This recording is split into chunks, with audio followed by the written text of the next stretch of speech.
Hi to you, alumni and friends. Thank you so much for joining us today. I'm Jenna Mills, the Director of Alumni Engagement Programs and a proud 2009 and 2016 graduate of Towson University. Thank you for joining us for this webinar on building resiliency in the era of COVID-19 with Dr. Keeba Gardner. Joining me today from the TU Alumni Relations team to help with this presentation is Steve Rosenfeld, Director of Alumni Communication and Recognition. Before I introduce Dr. Gardner, I just want to share a few housekeeping notes. Attendees will remain muted throughout the webinar. If you have any questions, please use the chat function in your window and direct your question to all panelists. We will be monitoring the questions throughout the session, and Dr. Gardner can answer questions at the end of the presentation. Questions will remain anonymous. This session will be recorded and will be shared with attendees when it is finalized. I'd now like to introduce Dr. Keeba Gardner. Dr. Gardner received her Bachelor's of Arts in Psychology from Spelman College in Atlanta, Georgia. She continued pursuing a career in psychology and achieved a Doctor of Clinical Psychology from the Chicago School of Professional Psychology in Chicago, Illinois. She currently works at Towson University's Counseling Center as a staff psychologist and coordinator of inclusion and resiliency skills.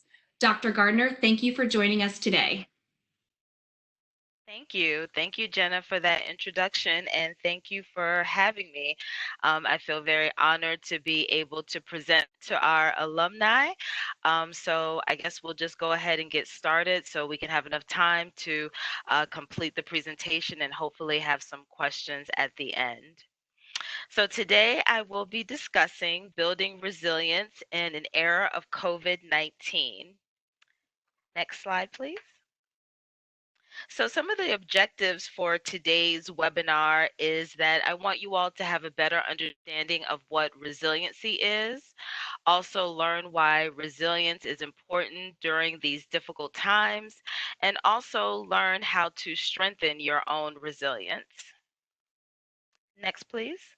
So just a kind reminder that everyone reacts differently to stressful situations. Concerns being expressed during a pandemic are often completely valid and normal. And how you respond to an outbreak can depend on your background, your unique experiences, and the community in which you live. Also, don't forget to practice self-compassion and self-care, which we will actually be discussing further as we proceed. Next slide, please. So we are obviously living through some very unique times. This is a crisis that's unique in its uncertainty, and experts are unsure about exact timelines when this crisis may end. And because of this creates some additional challenges to coping. This challenge is also widespread throughout communities all across the globe. None of us in our lifetime have ever lived through thing where there are people around the world experiencing the exact same thing at the exact same time. And third, there are diverse challenges happening within the crisis. So while it feels like many other parts of life are at a standstill, other responsibilities and obligations continue, such as, you have to pay your bills when they're due. You still need to purchase groceries so you can eat. Work may or may not continue, and children still need to be cared for. So life continues to go on. But worry and fear may abound while we're in this physically separated situation, and we're not able to rely on those or be close to those that we typically would. So your mental health and COVID-19. So there are a lot of things that you can experience during this time. And as you can see in my diagram, I have a number of different emotions, everything from despair, increased anxiety about your own health and the health of your loved ones, depression, decreased financial security, and many others. But I think the common theme in which you can see in that diagram is worry. And it's important to remember that you're not alone in your fears or concerns. Next slide, please. So, some common emotions experienced during COVID-19. I have some more listed, and I'm curious about what are some of the emotions that you have experienced during this pandemic. So, if you're able, please share some of the emotions that you're experiencing, and maybe I'll be able to see them and share them with the group while not identifying your names. Um, but whatever you're experiencing, the feeling is normal. The reasons why these fears and emotions are so normal is because we all have a need to feel as if we're in control. And feeling that we don't have a sense of control obviously causes us to worry, feel anxious, and just makes us feel generally uncomfortable. This uncertainty is extremely distressing, and there are so many emotions that can go along, and there are many more than what I have listed in this box. So it doesn't look like I can see if anybody has responded. So, in terms of what they've experienced, so I guess we can just go ahead and move on. Dr. Gardner, we have gotten a few. So it looks Oh, like okay. people are feeling some anxiety, fear and anxiety, lonely and fearful feelings, anxiousness, overwhelmed and frustrated. Those seem to be the common things that we've gotten in the chat box. Yes, yes. Thank you. And thank you for all who have shared. And your experiences, as I said, are totally normal and valid during this time. There's probably a whole host of emotions that you're experiencing. And oftentimes, when we have these emotions going on inside of us, we're not able to define it. It almost feels like we've poured in a bowl all these emotions and taken our hand mixer and blended them all together. And now we're left with the feeling, but it's hard to define. But I think that all those emotions that you all have identified are valid. So thank you. So if we go to our next slide, first I wanted to ask participants, what is resilience? What does resiliency mean to you? When you hear that word, what are some words that come to mind? And if you're able, maybe just type in a word or two when you think of resilience.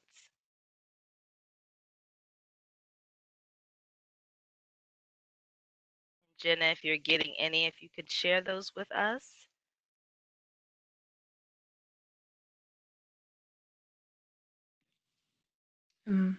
Waiting Steve might also be getting some, so he is going to jump on as well. Okay. We Well, It would make it easier if I shared some of these, if you don't mind. We do have people think resilience is strength, able to bounce back, elastic, strength again, and those are the ones we have so far. Adaptability. yeah. And those are absolutely encompass resilience. And if we move to the next slide, I'm actually going to share some of the various definitions because, you know, there are slight differences depending on where you look, but all of them have that thread of what you all just described: strength, the ability to bounce back, and being adaptable. So, the APA, the American Psychological Association, defines resilience as the process of adapting, which is something that you all said, well in the face of adversity, trauma, tragedy, threat, or significant sources of stress, such as family and relationship problems, serious health problems, or work and financial stressors. It means bouncing back from difficult experiences. If we go to Webster's dictionary, it says that resilience is the ability to recover from or adjust easily to misfortune or change. And the Urban Dictionary states resilience is the ability to stand up to challenges, work through them step by step, and bounce back stronger than you were before. So you all were right on point in terms of some of the definitions, for resilience. This next slide is a Japanese proverb that I think just really encompasses resilience quite significantly. So it says, fall down 7 times, get up 8.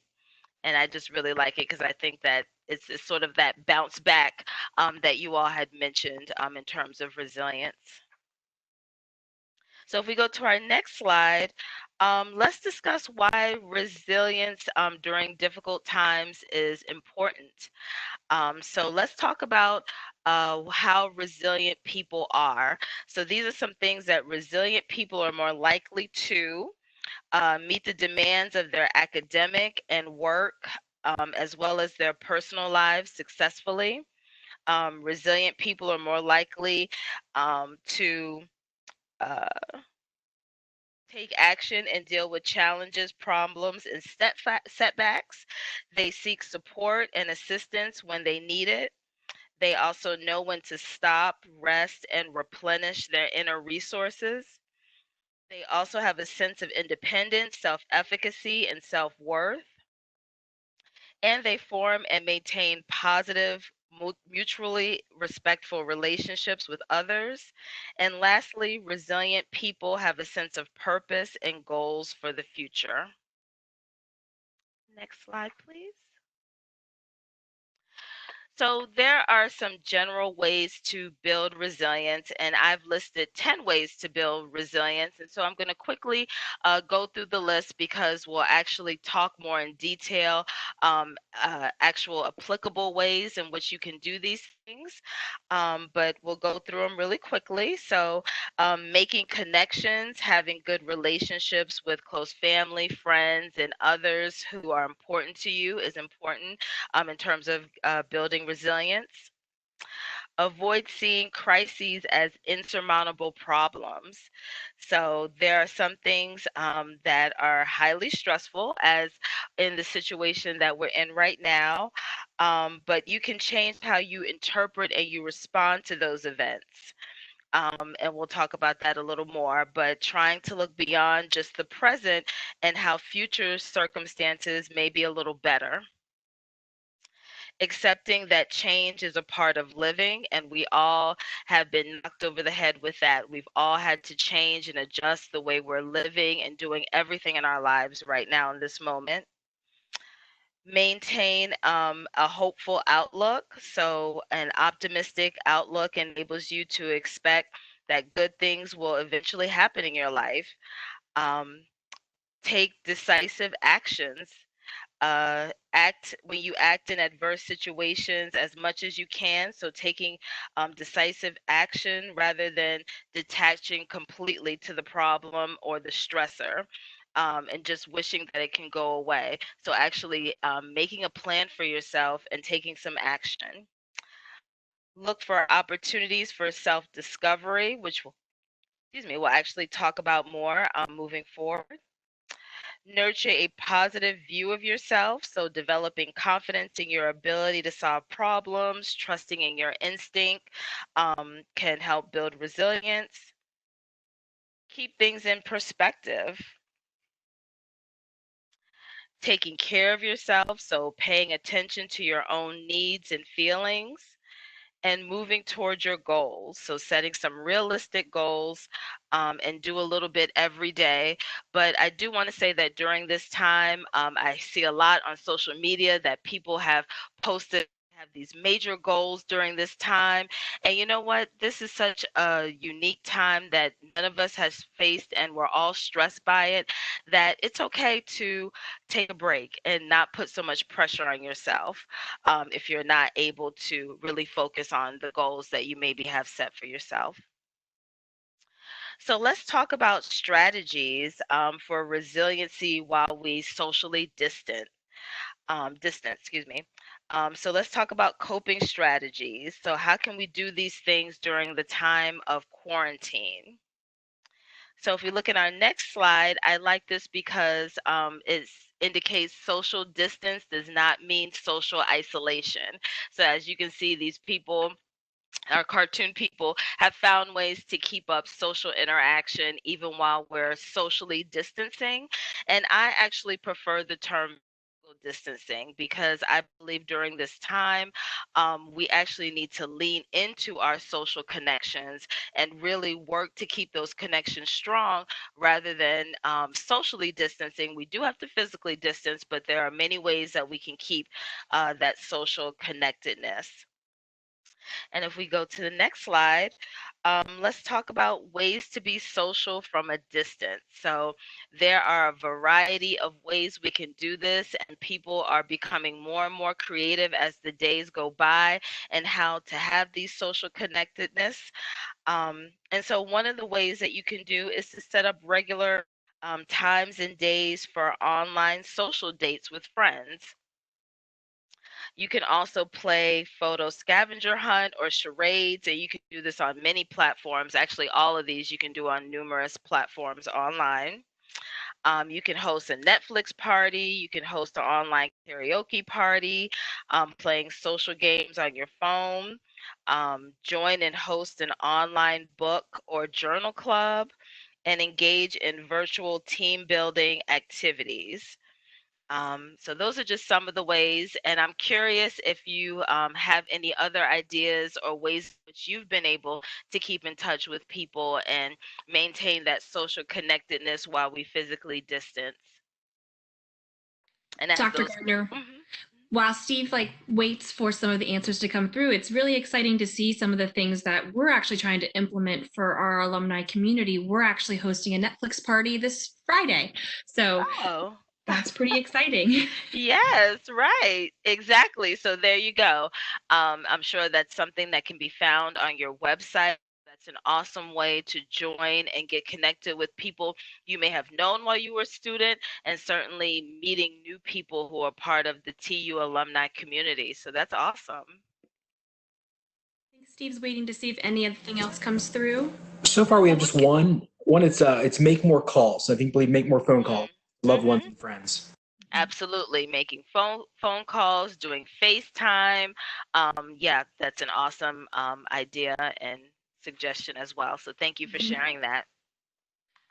So another way to help strengthen resilience is to recognize that during this time of physical distancing, it doesn't require you to become a shut-in. So just simply going outside can really lift your mood, change your perspective, and just make you feel overall feel better. So I would suggest that you set specific times that you maybe go for a walk or go outside in your yard if you have it. If you don't, maybe going outside your apartment building and doing a little walk. And of course, keeping 6 feet distance from others. But when you do go outside, being intentional about your breath and how you're breathing and being mindful of your surroundings. So, really being present in the moment, not getting caught up in your thoughts, but really observing all the things around you. So, one of the mindfulness activities that I like to do is a grounding exercise. Mindfulness, and it's called Five Senses. And so, how that goes is you would identify what are 5 things that you see, what are 4 things that you hear? What are 3 things that you can touch and maybe actually touch them if you're able? What are 2 things that you smell? And what is 1 thing that you taste? And that just helps you stay in the moment as you're doing your mindfulness activity while outside. Another thing you can do if you're not a walker, maybe go for a run. And if you have to stay inside for whatever reason, maybe opening a window and just getting some fresh air. All those things can really help improve your mood while we're, um, sheltering in place. Next slide, please. So when you go outside, oh no. Okay. Well, that is actually, oh, there we go. Thank you. So yes, when you go outside, many people have pets and you take your dog for a walk. And this is just a funny slide where the dog is sort of running away from his owner on top of the cabinet saying, "We've been on 20 walks today, leave me alone." So just a little joke, but just to show you that, your pets need fresh air as well, but obviously they may not want to go out for 20 walks a day. So another way to help strengthen resilience during this time is what we call in psychology behavioral activation. So basically, what that is activating your brain through meaningful activity. And this is important because depression and anxiety tend to worsen when a person doesn't engage in enriching activities. So, for example, if you're finding yourself sleeping all day and staying up all night, because I know a lot of people, it seems like when they don't have any structure, their schedules have kind of reversed, and they find themselves not engaging in the type of fulfilling activities that they typically do, which can cause feelings of depression and anxiety. So flex your adaptation skills by establishing a routine with value-based activities. Create a concrete and structured schedule that you can follow throughout the day.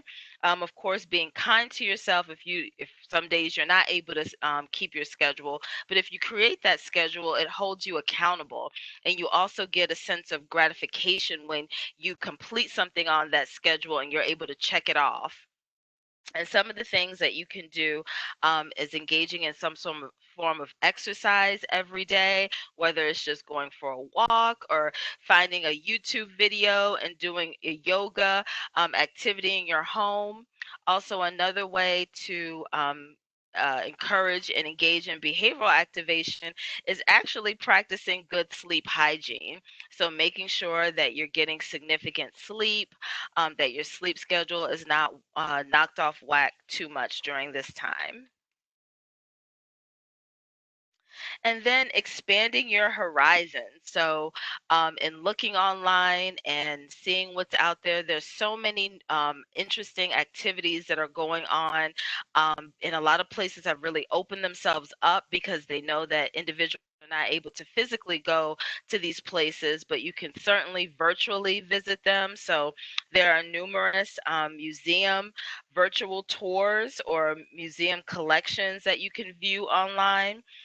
There are virtual concerts that are taking place. There are actually free online classes from some Ivy League schools. You can also learn a new language on Duolingo, and that is actually a very fun app. So if there's a language you want to learn, this is a great way to do so. There's also some access to Broadway directly online, streaming some Broadway shows. And you can go on a home safari at various zoos. I found that the Cincinnati Zoo and the San Diego Zoo have some virtual, tours that you can take of their zoo. So there are a lot of ways in which you can begin to expand your horizons during this time of physical distancing. So another way to help strengthen resilience during this time is shifting the way you're thinking. There's a thing that we call in psychology internal locus of control. And what that refers to is the extent in which people feel that they have control over the events that influence their lives. So if you believe that you have control over what happens, then you have what psychologists would call internal locus of control. So it's moving from what if to what can I do right now. Next slide, please. So I like this slide. I like this picture because it really does focus on the things that you can control, which are in the bubble, and then the things that are outside of your control that you can let go.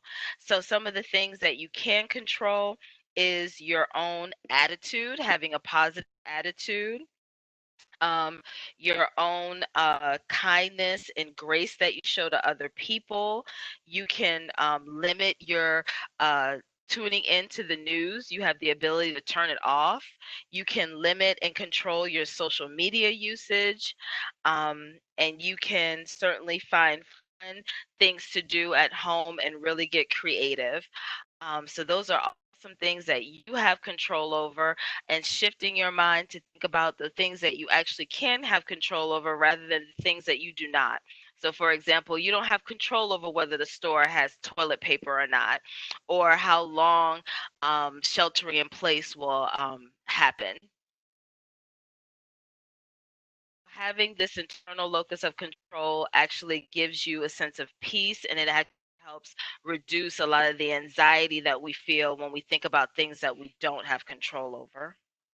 So our next slide is about self-compassion. So I do want to extend this question to the audience as well. What is it? What is self-compassion? Jenna, again, if you get any responses, I would love to hear them if they are coming in.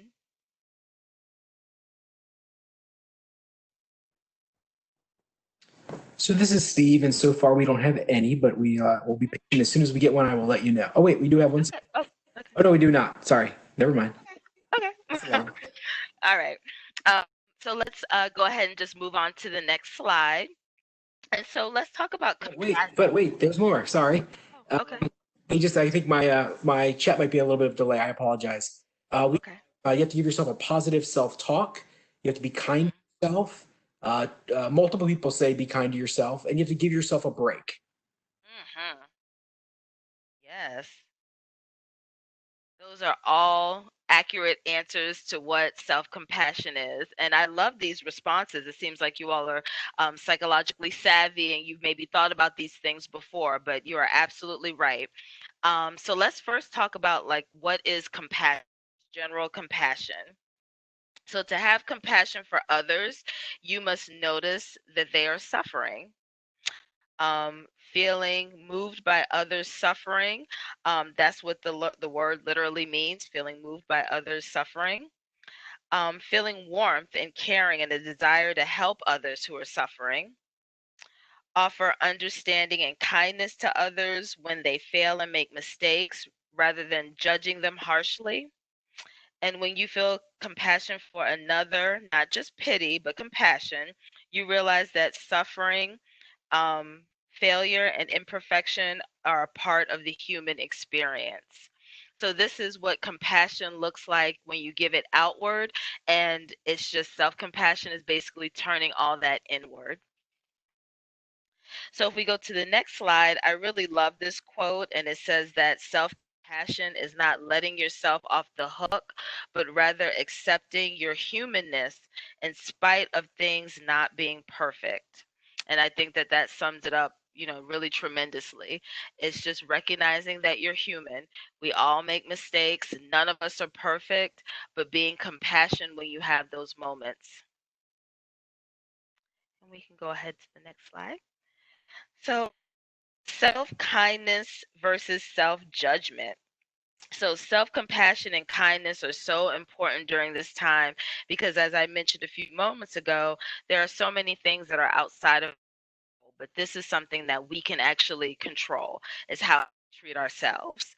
So, being warm and understanding towards ourselves when we suffer, fail, or feel inadequate is really important and essential and a cornerstone to what self compassion is rather than ignoring our pain or engaging in self criticism. So, we definitely don't want to ignore the pain that we may feel or criticize ourselves, but it's the way in which we respond to the pain that we're feeling.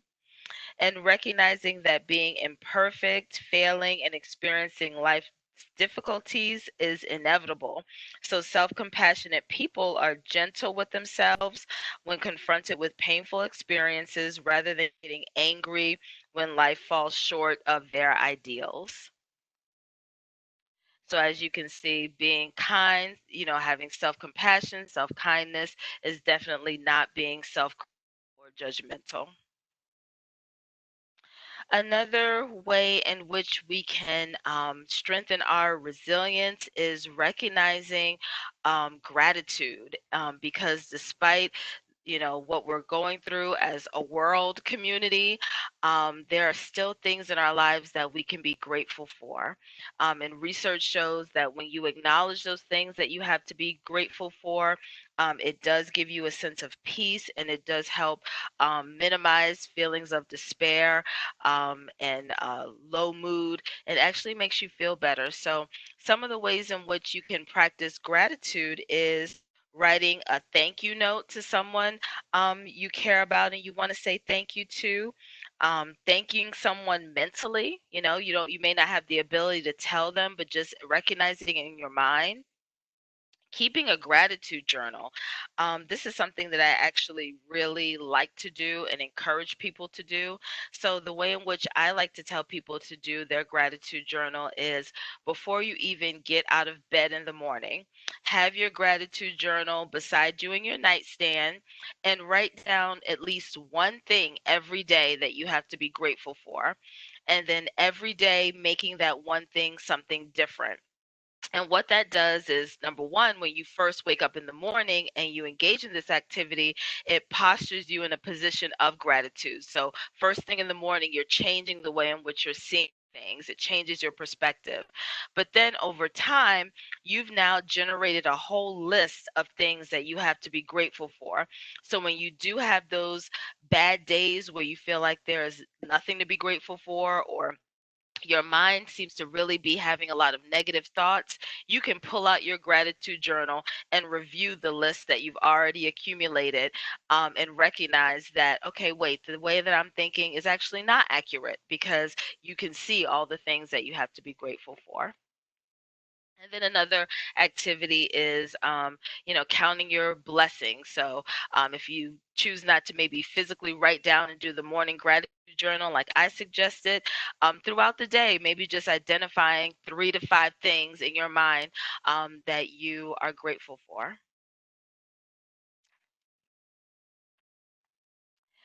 So, the three final points that I do want to highlight is that resilience is like a changed muscle, that you can train and build stronger. So, all these things that we've talked about in this webinar are all things that you can engage in every day. You don't have to do them all in one day. You can do a few. You can do one per day, but engaging in these activities certainly help build that resiliency muscle, and we can train it. And so when we do face hardships or difficult times in our lives, we've now built that up. Also, like I just said, daily practice of skills is important to strengthen, excuse me, strengthening resilience. And developing resilience is a personal journey, and not every journey looks the same. And so that's very important, not to compare yourself to other people, or looking at what you think their resiliency is and comparing it to yourself, because we all have our own personal journeys that are going to look very different from other people's. If we go to the next slide, um, so I wanted to provide you all with resources. If you feel that during this time you need a mental health provider, because this, like I hate to sound like a broken record, but this is a very stressful time for all of us. And so there are resources out there. So if you're looking for a psychologist, you can go to the American Psychological Association's website. If you want a therapist, which have both doctorate level psychologists as well as master level therapists, you can go to Psychology Today.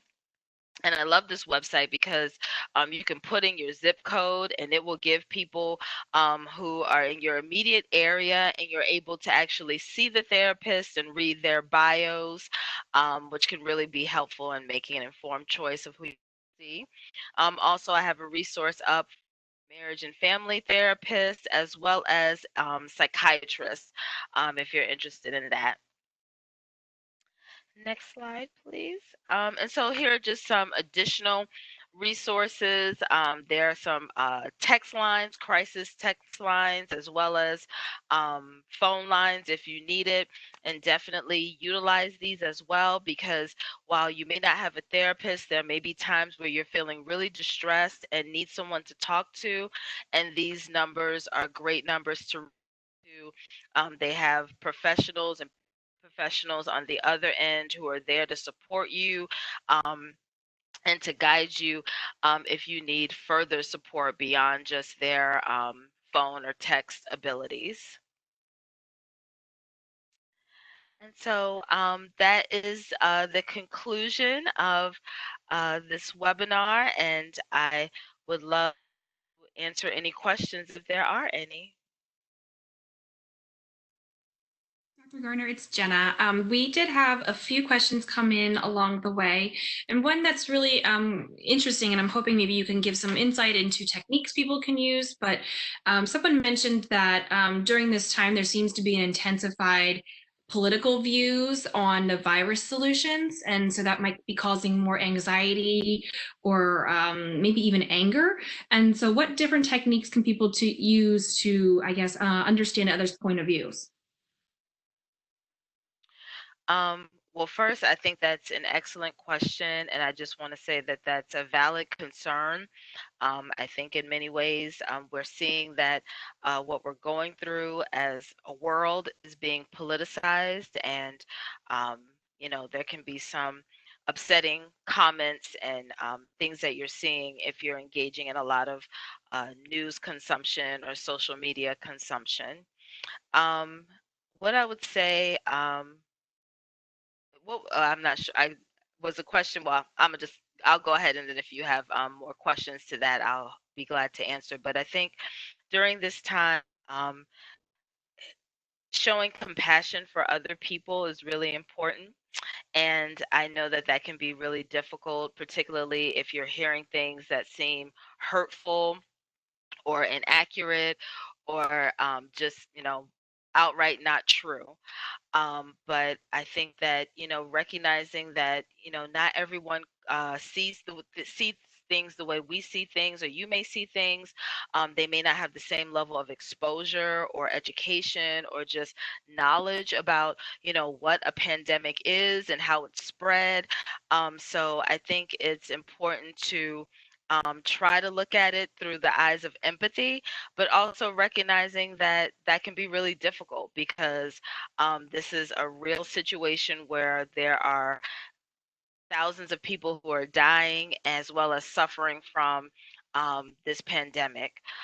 What I would recommend is also maybe limiting the consumption of, news and social media because it can get overwhelming, particularly if you're consuming it all day, looking at feeds and watching the news. It's a lot to take in. And while I understand, some people's need to be informed, if you're finding that it's distressing you, then maybe taking a break from it, giving yourself permission to check out and say, you know what, I'm not going to watch any news media today. I'm not going to, look at different platforms that discuss it.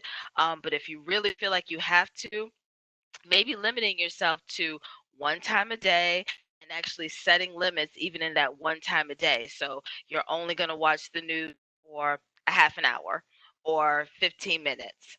That can really help, limit the consumption, which will likely decrease your anxiety or anger or any of those negative feelings that you may be having when you do engage in those things. Is it okay if there seems to be strain caused in relationships because of these viewpoints? Is it okay to just tell someone, a family or friend member, like, I'm sorry, I just don't want to comment on that issue right now? Or, I mean, is there something people could say to someone to politely back out of a conversation? Absolutely. What you just described, Jenna, was setting boundaries with people. So, absolutely, you have the right to set boundaries and set limits.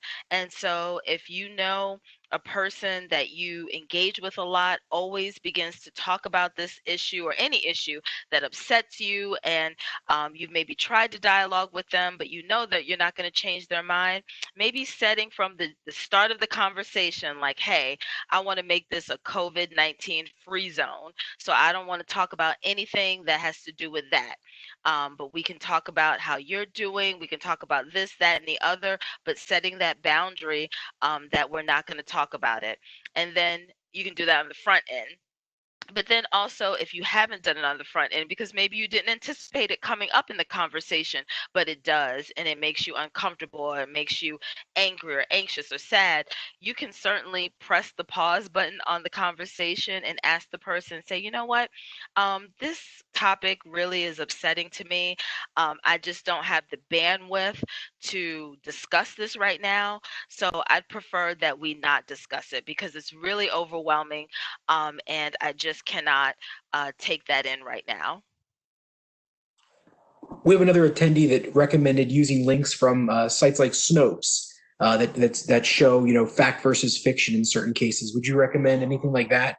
Not that you want to continue an argument, but maybe, have facts, or at least things that are believed to be facts, rather than talk about hearsay. Sure. Um, certainly, I think that you can absolutely share facts with these individuals who are maybe seeing things in a different way or seeing them inaccurately. But you also, I think it's important to recognize that they may not be accepting to it. They may dig their heels in and really actually dig into their beliefs even more. And so I think if you do that, you certainly can do that, but recognizing that unfortunately, we don't have the power to change other individuals. The only person that we have control over is ourselves.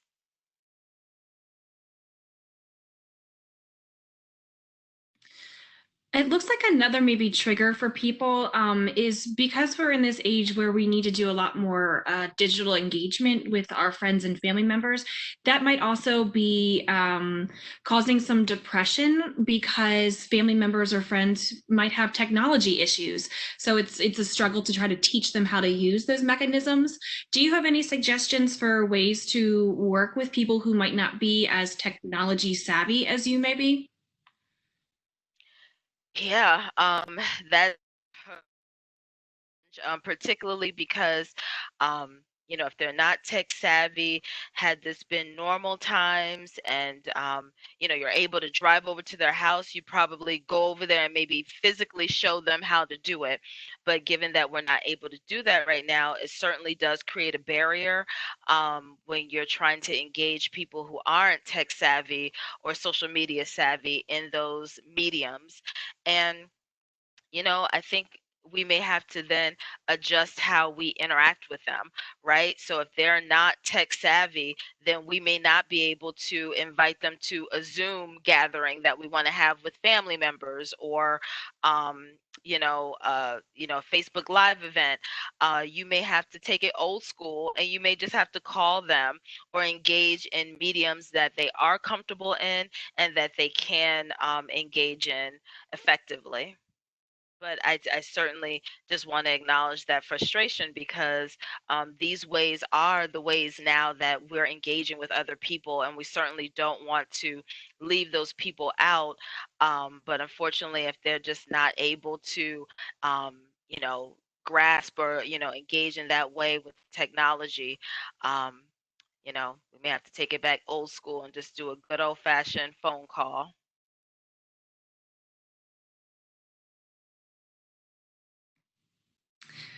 So I know that for sure from my family's Zoom call that we had earlier in April. I had a cousin spend 2 hours working with their 80-year-old grandfather on how to use the technology so he could join. And he did. And he was actually the first one to join the call. So it was really nice to be able to welcome him into those platforms. So it maybe just takes a little bit of extra effort to walk through on how to's for those platforms.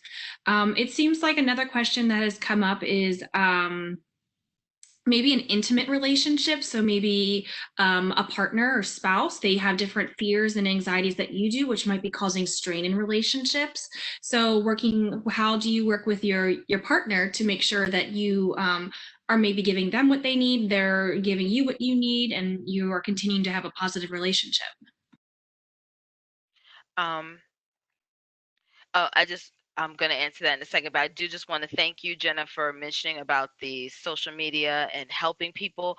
I think I thought the question was that they had maybe tried to help the people that they're trying to help and they weren't able to grasp it. But absolutely, I think, if you can help them, from a distance in those platforms, definitely do so because they may surprise you. So thank you for sharing that about your family member and your Zoom call. But with regard to partnership and making sure that you're able to care for the other person while also caring for yourself, I think that's a really good question. And one of the ways I would say to do so is that effective communication is really important.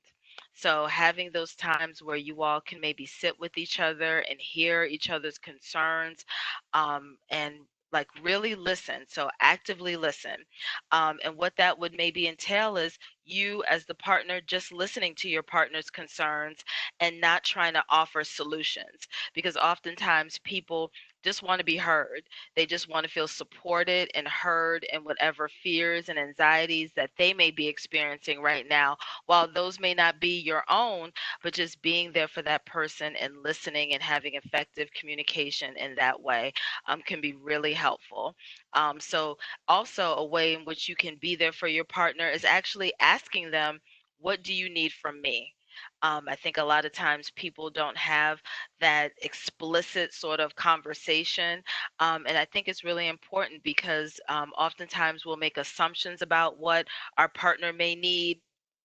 We may base it on what they've needed in the past, but this is a situation like no other. So their needs may have shifted. So asking them, what do they need?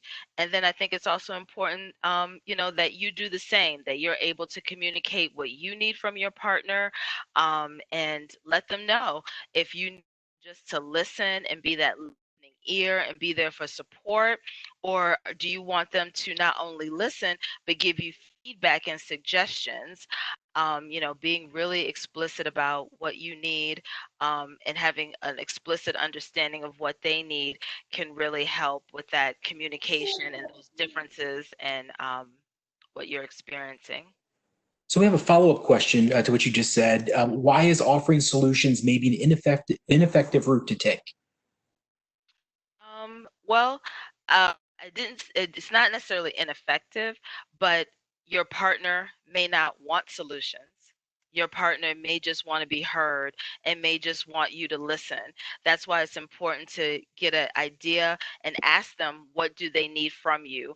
Because sometimes, yes, they may want you to help problem solve and be solution focused when they're sharing something for you. And then in those situations, absolutely let the brainstorming begin to help deal with that particular issue.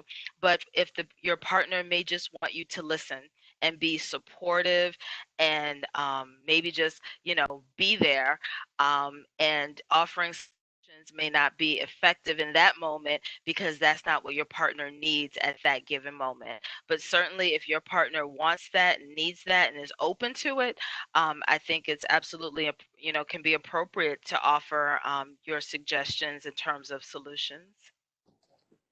So we have another question suggesting the emergence of ageism. Emerging ageism, basically, maybe I'm interpreting here a little bit from I think is the question. Like maybe millennials, I'm okay, you're not, it's not my problem. Being interpreted as ageism might be more than that. It might be able-bodiedism or healthyism or some new ism. Do you have any comments on that? Um, well, yeah, I mean, I'm not sure what the question is, but absolutely, we're seeing that.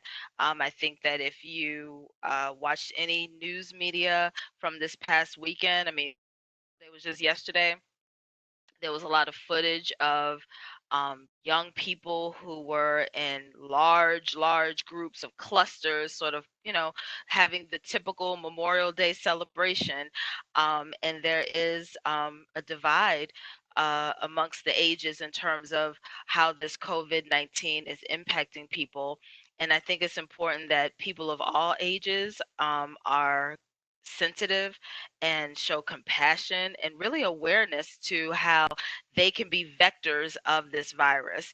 As we know, certain communities are experiencing it far more severely than some others. And I think that it's really important where, we talked about self compassion just a little while ago, but I started off by talking about just compassion in general. And I think that that's really important right now to recognize that we're all in this together and we really do have to have community care. So oftentimes we focus on individualism and self-care and it's about me. But in this moment in particular, we really need to have a more community focus and community care, and recognize that, I may get the virus and I may be asymptomatic and it may not impact me, but I could be a vector that could infect a lot of other people. So that means that I need to be cautious in the way of which I interact with other people. I need to take the appropriate measures of wearing a mask and physical distancing to keep other people safe. So I don't know if I'm answering that person's question. It They wasn't really a said they question said that you thank you. They said thank you very much. I think you hit it on the head. Okay. And I believe, Jenna, we might have time for one more question. I don't see anything else in the queue. If anyone has any last question, we can probably take one more or so.